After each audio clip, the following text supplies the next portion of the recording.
Hi, welcome to Carl Kombucha.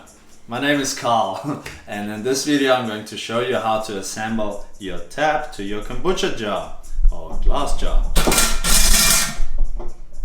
Get the tap, unpack it, and there's something you should know about your tap which is really important, and it is that you can actually unscrew the top bit of your tap, which will be very important to know for your further brewing, because eventually you will have a SCOBY growing around it, and after a while that will block your tap. So in order to unblock your tap, just unscrew that, take the SCOBY out and screw it back on. Important to know, you can only unscrew that if your jar is empty, otherwise kombucha will go everywhere or whatever liquid you have in there.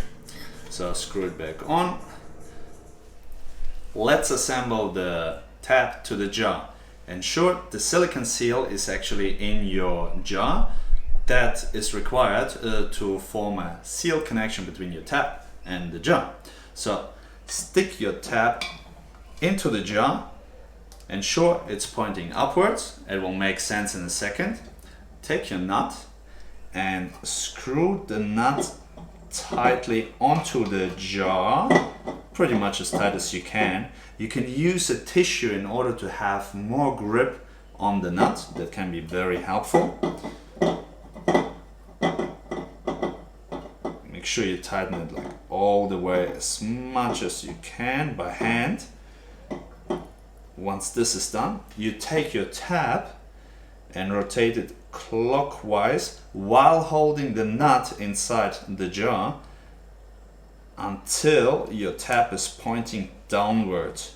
By doing that, you ensure that your seal is nicely tightened and actually bulging, which is really important, because if it doesn't bulge, it's just a little bit too loose. But if it's bulging, perfect. It should be completely sealed. Awesome. So now your tap is tightened, your seal is bulging. Time to test if the connection is fully sealed.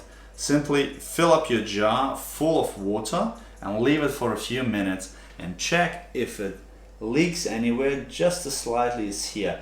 If it's not leaking, perfect. If it does leak, make sure to tighten it even further by holding the nut inside and actually turning the tap itself. Maybe you will have to do a whole revolution or 1.5 revolution until it's really firmly tight. And then again, fill it up to the top and check if it leaks. But then it shouldn't leak and your tap is all sorted and ready to go.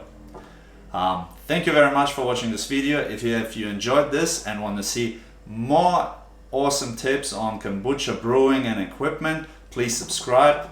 See you next time.